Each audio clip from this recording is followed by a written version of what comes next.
যে চিকিৎসার খরচটা হয়েছে, বিশেষ করে যারা জুলাইতে আহত হয়েছে তখন তো সরকারি হাসপাতালে চিকিৎসা পাওয়া খুব ডিফিকাল্ট ছিল, গেলেও চিকিৎসা পাওয়া যেত না, গেলে ওখানে হুমকি থামকি মারামারি অনেক কিছু হতো, যেই কারণে প্রাইভেট হাসপাতালে অনেকের চিকিৎসা করাতে হয়েছে, অনেকের লাখ লাখ টাকাও খরচ হয়েছে।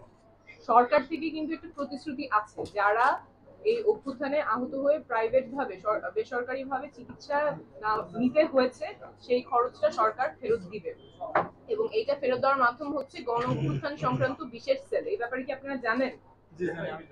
তাহলে ওখানে অ্যাপ্লাই করলে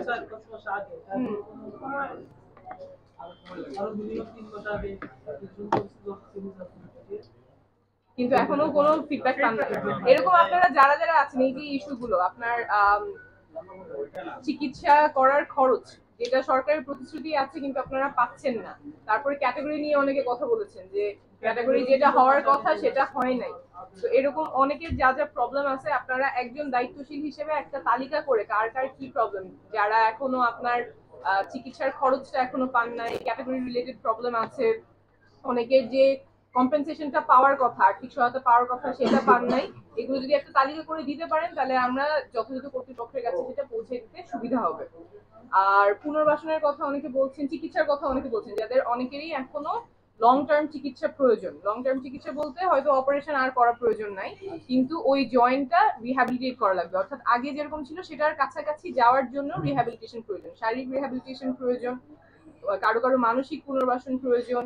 তারপরে যারা পড়াশোনা করছিলেন পড়াশোনাটা যাতে চালিয়ে যেতে পারেন, অনেকের সেই অবস্থায় আর নাই, হয়তো চোখে দেখতে সমস্যা হচ্ছে, হাত পা বিভিন্ন জায়গায় যেই ক্ষতগুলো হয়েছে সেই কারণে আপনি আর আগের আগের মতো করে যেতে পারছেন না, কিন্তু আগের কাছাকাছি যাওয়ার জন্য যে শারীরিক রিহ্যাবিলিটেশনটা প্রয়োজন পড়াশোনার ক্ষেত্রে চাকরির ক্ষেত্রে, এইটাও কিন্তু সরকারের কমিটমেন্ট যে সেই পুনর্বাসনে তারা সাহায্য করবেন, চিকিৎসায় সাহায্য করবেন। জুলাইয়ে যারা আহত হয়েছেন, শহীদ পরিবার হয়েছেন, আমরা বারবার শুনেছি যে আপনাদের চিকিৎসা হচ্ছে টপ প্রায়োরিটি, সরকারের টপ প্রায়োরিটি সেটা। আপনারা যখন হাসপাতালে যাবেন বা কোনো সেবা কেন্দ্রে যাবেন আপনাদেরটা টপ প্রায়োরিটি থাকবে, কিন্তু বারবার আপনাদের কাছ থেকে যেটা শুনছি, আমিও যখন আপনাদের সাথে কাজ করছি হাসপাতালে যাই, ওই কথা আর কাজে মিল থাকে না। কথাটা আছে যে সেবা পাবে, কিন্তু কোথায় যে আপনারা যাবেন, হাসপাতালে গিয়ে কোন জায়গায় গেলে আপনি বলবেন যে আমি জুলাইয়ে আহত, আমার এই জিনিসটা প্রয়োজন, সেটা আর বাস্তবে সেটার সাথে মিল থাকে না। কোথায় যাবেন, বারবার ঘোরাঘুরি করতে হয়, বিভিন্ন জায়গায় যেতে হয়, কোথায় এক্সরে হবে, কোথায় ওষুধ পাবে, কোথায় ইনভেস্টিগেশন হবে।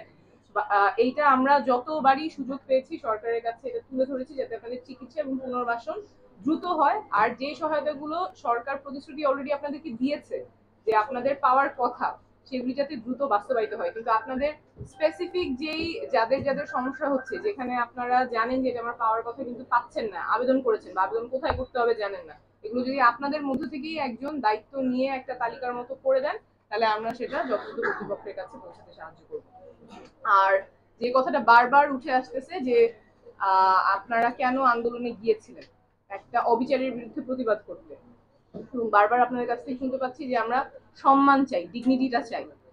এই কথাগুলোই আমরাই কিন্তু আপনাদের কাছ থেকে নিয়েই বলছি যে অভ্যুত্থানটা শুধুমাত্র এই যে আমাদের শহীদ ইমতিয়াজ এর বাবা বললেন যে আমার ছেলে তো ওখানে শুধুমাত্র চেহারা পরিবর্তনের জন্য, মানে একটা মানুষ ছিল শাসক, তাকে বাদ দিয়ে নতুন আরেকজন শাসক আসবে সেটার জন্য হয়নি, ব্যবস্থাটা যাতে পরিবর্তন হয়, মানুষ যাতে তার অধিকার পায়, ওরকম আগের মতো অবিচার যাতে না হয়, ওই ব্যবস্থাটার পরিবর্তনের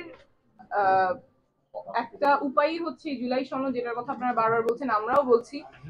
এই কথাটাই আমরা দেশের যেখানেই যাচ্ছি প্রত্যেক জায়গায় বলছি এবং আপনাদের কাছ থেকে শুনছি, এটাই আমরা তুলে ধরার চেষ্টা করবো, এটা আমরা ইনশাল্লাহ একসাথে আদায় করে নিব। ইনশাআল্লাহ।